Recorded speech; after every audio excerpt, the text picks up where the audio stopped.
Art and gardens have always been great partners. After all, gardening is a living form of art. Famous artists gained inspiration from the landscape, and the landscapers at Canada Blooms definitely love incorporating art into their displays.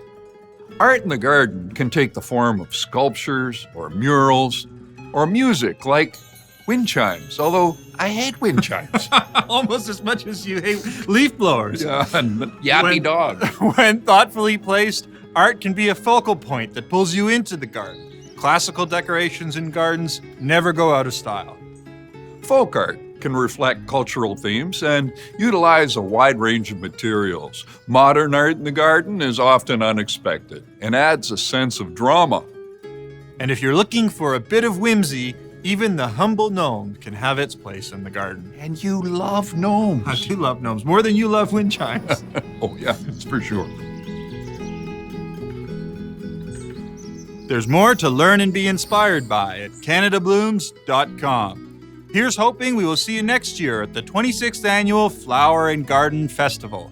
Until then, we invite all of you to make Canada bloom right in your own garden. Share photos of your garden online with the hashtag CanadaBlooms. Happy gardening, everyone.